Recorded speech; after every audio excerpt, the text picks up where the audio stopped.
2층에도 잘 오셨습니다. 인생을 살다 보면 누구나 위기를 만나게 되죠. 위기가 없는 인생은 하나도 없을 겁니다. 그러므로 누구나 만나는 위기이기 때문에 두려워하면 안 됩니다. 누구나 다 만나는 겁니다.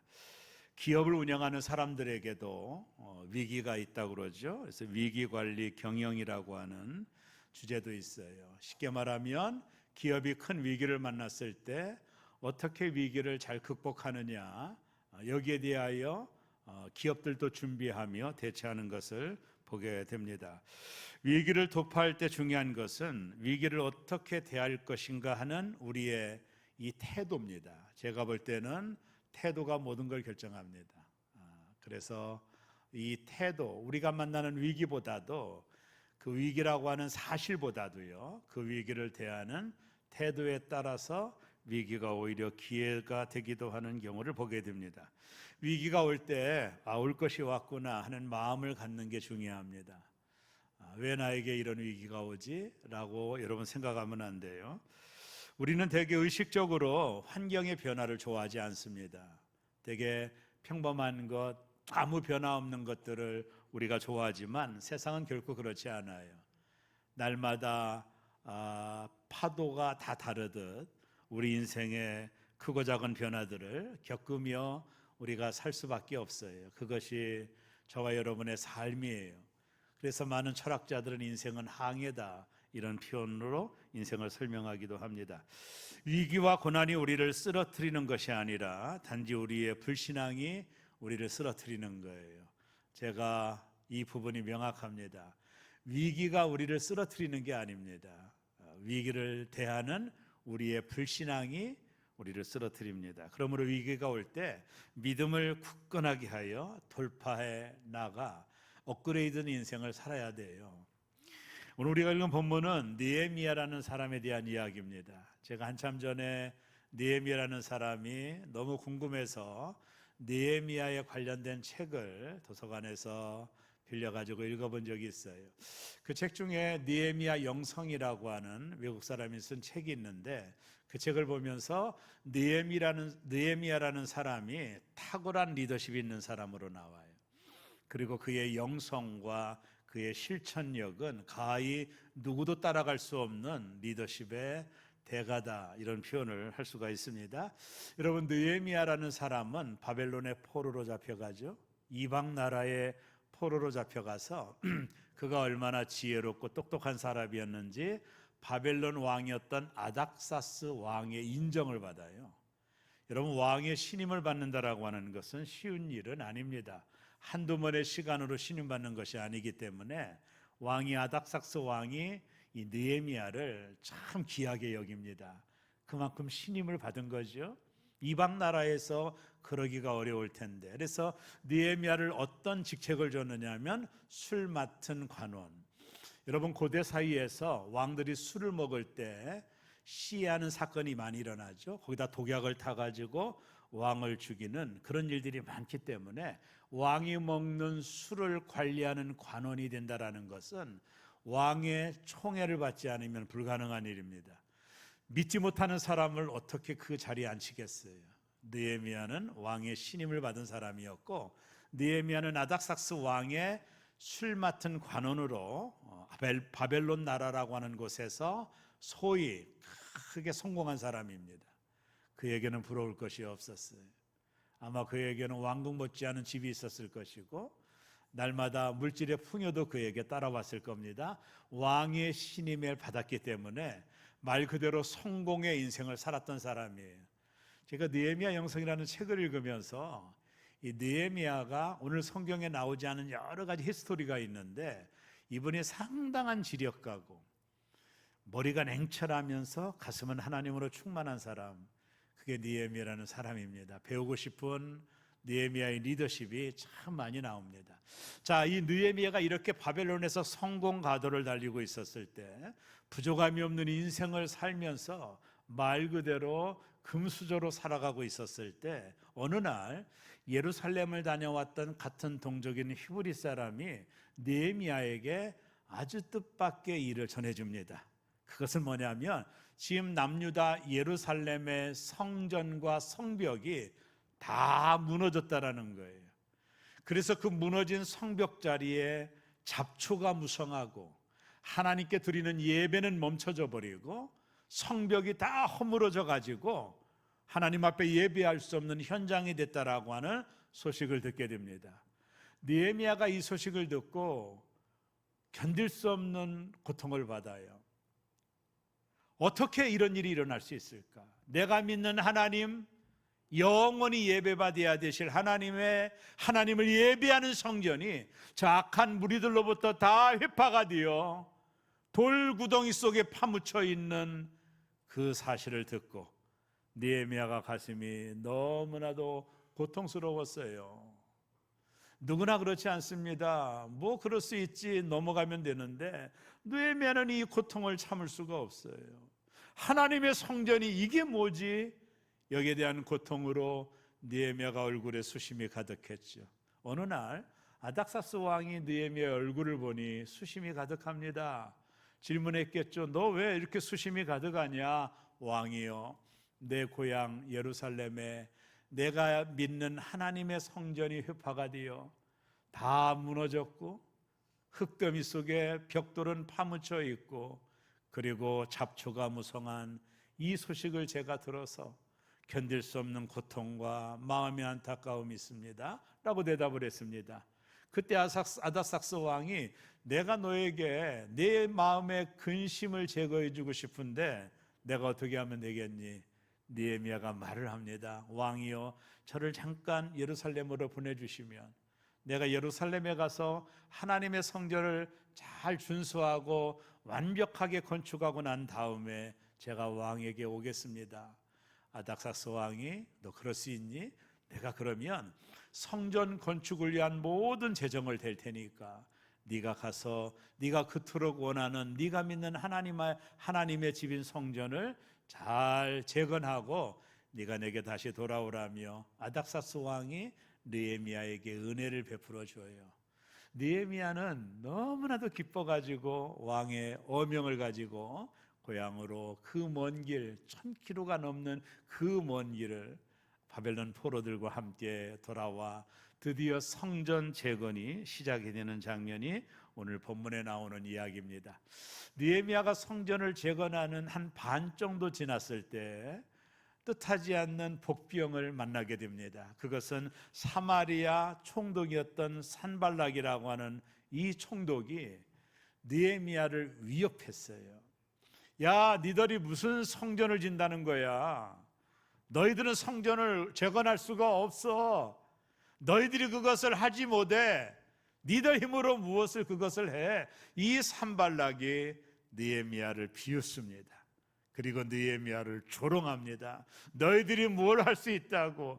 여러분, 사마리아 총독이었던 산발락이 이렇게 할 필요가 없거든요. 자신의 나라도 아닙니다. 성경을 연구하다 보면 이 산발락이라는 사람을 연구하다 보면 이 사람은 독특한 사람이에요. 이 사람은 원래 아시리아 사람인데 사마리아 여자를 아내로 맞이해가지고 결혼한 사람이에요. 그리고 사마리아 지역을 통치하는 총독이었어요. 아주 이게 뭐냐면 세상 욕망이 가득 찬 사람이에요. 이 사람을 연구하다 보면 그래서 이 산발락이 느헤미야를 계속 비웃는 겁니다. 너희들은 그걸 할 수가 없어. 어림도 없어. 너희 힘으로 성벽을 재건한다고? 불가능해. 할 수 없어. 이러면서 느헤미야를 조롱하고 어렵게 만들게 되는 겁니다.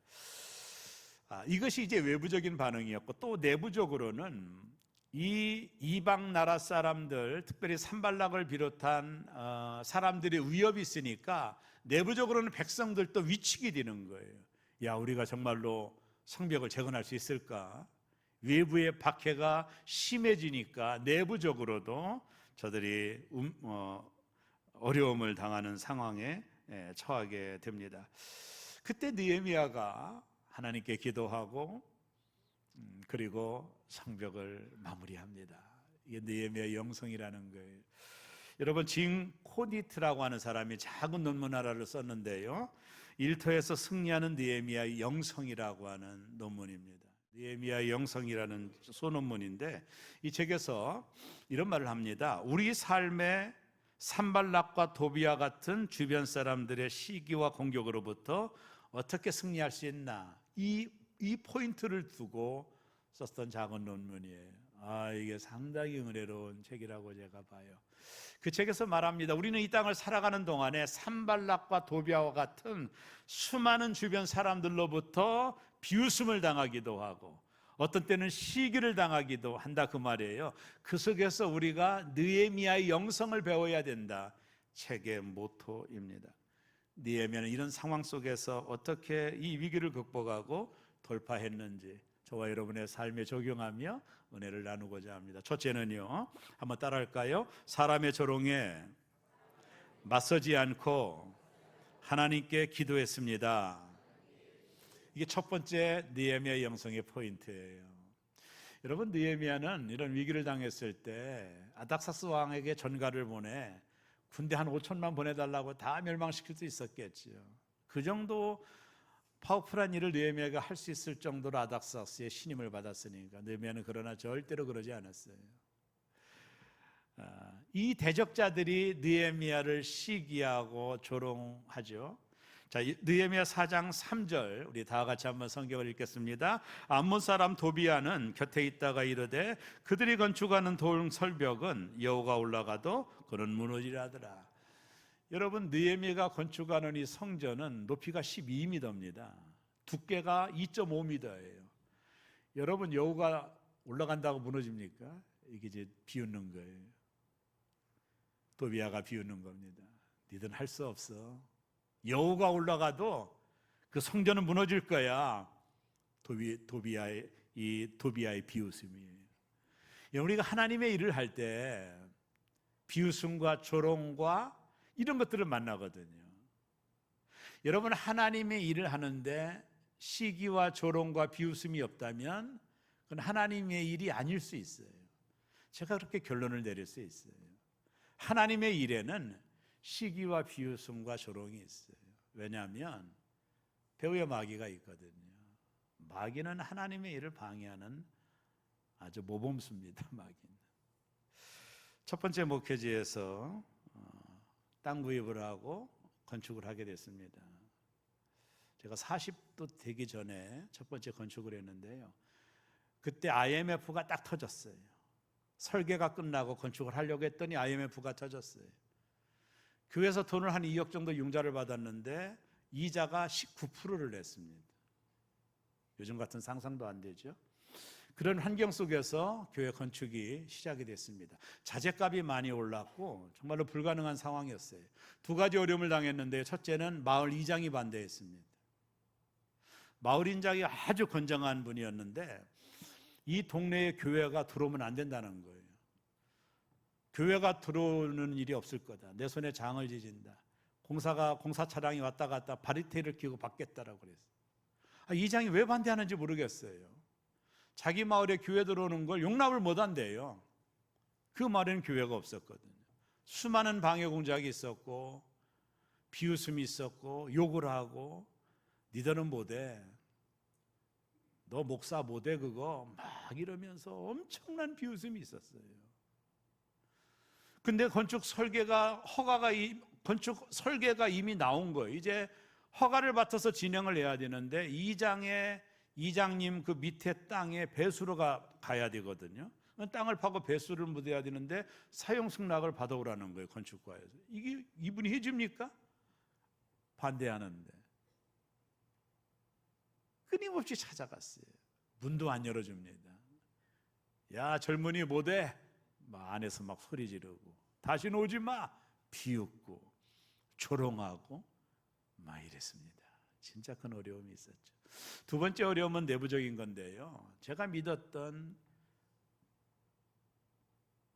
그런 성도 중에 이걸 또 반대하는 거예요. 난 이해가 안 됐습니다. 처음에는 제가 하나님께 비전을 받았다고 선포를 했거든요. 제가 기도 중에 하나님의 성전 건축에 대한 비전을 주셨거든요. 함부로 일하지 않습니다. 응답받지 않고는. 근데 영향력이 있는 몇 명이 젊은 친구들이 이걸 반대하는 거예요.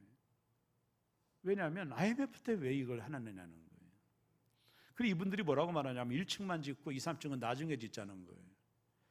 끊임없는 조롱과 비판과 반대, 나를 보면 인사도 하지 않고 피해 다니고 끊임없는 어려움이 있었어요. 제가 그때 뭘 했느냐면 산에 올라가서 기도하는 거예요. 정말 성경 건축 내내 기도했다고 생각해요. 아마 제가 무릎 꿇었던 바위가 움푹 패였을 정도였을 거예요. 방법이 없었어요. 하나님을 의지할 수밖에 없었어요. 40대 초반의 목사가, 나이도 어린 목사가 이 건축을 해야 되는 얼마나 어려움이 있었겠어요. 재정적인 어려움은 그건 제 어려움도 아니에요. 사람들의 반대가 어렵더라고요. 그들의 비웃음과 그들의 조롱, 못하게 만드는 일.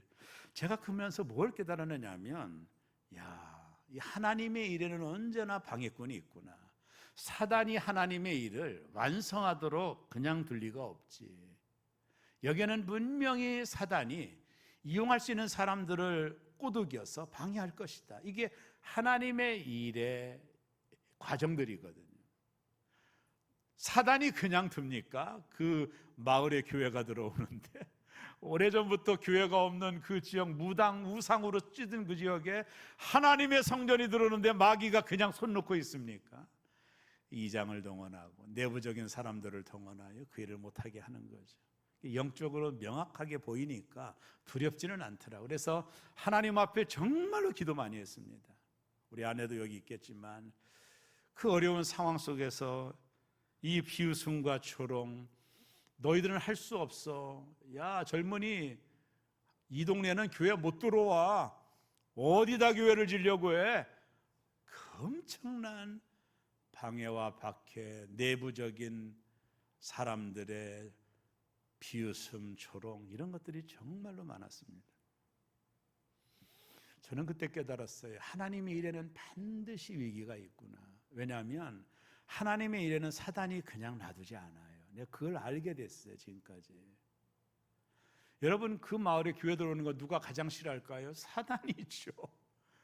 그 마을에 교회가 없었다니까요. 그 큰 마을에 이장이 반대해가지고 지금까지 교회가 들어갈 수 없었던 거예요. 근데 내가 거기다가 이제 그 마을의 장로님 땅이었거든요. 다른 교회 장로님. 그 땅을 구입하여 건축하는데 마귀가 그냥 놔둡니까? 외부적으로 방해하고 내부적으로 방해하죠. 분명하더라고요. 이 산발락 같은 사람을 마귀가 이용했듯 교회 안에도 이 산발락 같은 뉘앙스가 있는 분들을 늘 타켓으로 잡는 것을 목회하면서 많이 깨닫게 돼요. 너무나도 어려웠습니다. 기도밖에 할 것이 없었어요. 저에게는 재정적인 어려움은 별 문제가 안 되는 것 같아요. 성도들이 다 마음을 모았으니까. 근데 그 이장의 반대, 내 손에 장이 지져도 자기는 반대한다는 거예요. 공사 트럭이 들어오면 바리게이트를 치겠다라는 거예요. 야, 너무나도 많이 반대를 했어요. 그리고 교회 내부적으로 좀 믿었던 분들이 반대하기 때문에 마음이 많이 무너지더라고요. 그래서 정말로 많이 기도했던 것 같아요. 위기와 고난은 반드시 비난과 조롱과 함께 와요.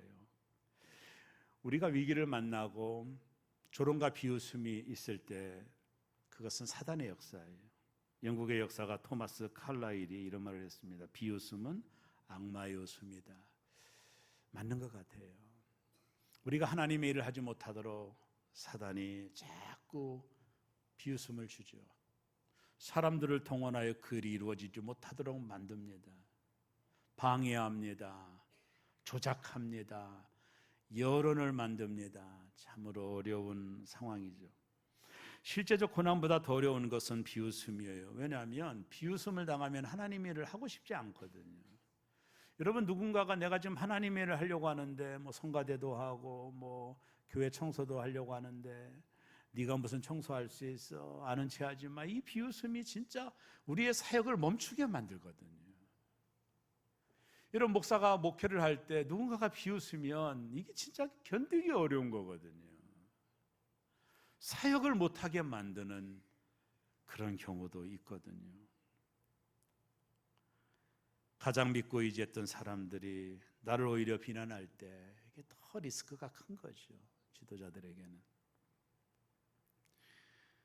오늘 느헤미야 4장 2절에 보면 이렇게 말합니다. 이 미약한 유다 사람들이, 이게 이제 원어에 딱 한가운데 나오는 단어인데, 이 뜻이 나중에는 뭐로 바뀌었는데, 이 단어가 미생물로 바뀌었어요. 쉽게 말하면 니들은 미생물이요. 니들이 무슨 성전을 져. 끊임없는 비난이 있었죠. 느헤미야는 자신들을 비우는 사람들과 맞서지 않았어요. 이게 느헤미야의 탁월한 리더십 영성이었거든요. 변명하거나 억울해하지도 않았어요. 그 대신 모든 감정을 가장 먼저 하나님께 나아가 기도의 자리로 나아갔습니다. 느헤미야 4장 4절은 이렇게 시작합니다. 우리 하나님이여 들으시옵소서. 우리가 업신여김을 당하나이다. 원하건대 그들이 욕하는 것을 자기들의 머리에 돌리사 노략거리가 되어 이방에 사로잡히게 하시고. 느헤미야는 하나님 앞에 승부를 걸었어요. 하나님, 우리를 업신여김을 당합니다. 우리가 비웃음을 당합니다. 하나님의 일을 하는데 이런 비웃음을 당합니다. 저들의 비웃음을 저들에게 돌려주십시오. 하나님, 공의로우신 하나님, 돌려주십시오. 사랑하는 여러분, 여러분이 하나님의 일을 하려고 할 때 사탄도 같이 역사해요. 사탄은 자기가 사용하기 편한 사람들을 이용합니다. 산발락 같은 사람, 도비아 같은 사람, 물질의 욕망이 있고 희생이 전혀 없는 사람들을 유혹하죠. 그리고 하나님의 일을 비웃게 만듭니다. 조롱하게 만듭니다. 견딜 수 없는 고통을 당하게 만들죠. 우리가 느헤미야를 통해서 배울 수 있는 레슨이 뭐예요? 그런 비웃음과 조롱이 있을 때 그 배후에 사단의 역사가 있음을 알고, 본인들은 모르겠지만 사단의 역사가 있음을 알고 하나님 앞에 무릎을 꿇는 거, 이거 외에는 방법이 없어요. 아니, 방법도 있었겠죠. 아닥사스 왕에게 전통을 보내 저 사마리아 저 산발락 한 번에 죽여달라고 할 수 있겠죠. 그러나 그렇게 하지 않았어요. 그 하나님의 일을 하는 일에 느헤미야는 하나님께 승부수를 건 거예요. 하나님께 무릎을 꿇고 우리를 조롱하는 저들을 하나님 어떻게 해주십시오. 나를 도와주십시오. 내가 지금 하나님의 일을 하고 있습니다. 이게 내가 성공을 위해서 하는 게 아닙니다. 하나님 아시죠? 성공하려면 여기 오지도 않습니다. 바벨론에서 잘 먹고 잘 살았던 나 아닙니까? 왜 굳이 고생하며 여기까지 온 겁니까? 하나님의 전이 무너진 게 안타까워서 온 겁니다. 사명 때문에 온 것이니 비우는 저들을 갚아달라고 기도한 거죠. 중요한 것은 기도하는 거예요. 이게 느헤미야의 영성이에요. 두 번째 중요한 게 있어요. 한번 따라합니다. 둘째, 기도와 함께 철저히 대비하며 행동하였습니다. 이게 느헤미야 영성의 탁월함이에요. 우리가 다 읽지 않지만 9절과 13절에 나오는데, 느헤미야는 기도만 하고 감나무 밑에서 감이 떨어지기를 기다리지 않았어요. 느헤미야 4장 9절에 보면 이 느헤미야의 딕테이라는 행동이 나오거든요. 거기 보면 우리가 우리 하나님께 기도하며 그들로 말미암아 파수꾼을 두어 주야로 방비하는데, 기도도 했지만 파수꾼을 두어 외적이 침략하지 못하도록 철저하게 준비했어요. 여러분, 기도를 하나님께 맡기고 그들은 스스로 칼과 창과 활로 무장한 파수꾼을 세워 현실의 빈틈을 철저히 막은 거예요. 여러분, 어떤 분들은 기도만 하고 기다리는 분이 있는데 그러면 안 돼요. 기도했으면 내가 할 수 있는 일에는 최선을 다하여 행동하는 거예요. 진 게츠라고 하는 사람이 이런 말을 했어요. 어떤 크리스천들은 기도한 후에 무슨 일이 일어날 때까지 기다리기만 한다. 그러나 느헤미야는 기도한 후에 행동하였다. 이런 유명한 말을 했습니다. 영국의 청교도 혁명을 이끌어왔던 크로멜 장군이 전쟁터에 나갈 때 군사들에게 남긴 유명한 명언이 있어요. 하나님을 전적으로 신뢰하라. 그러나 너희의 화약은 젖지 않게 잘 간수하라.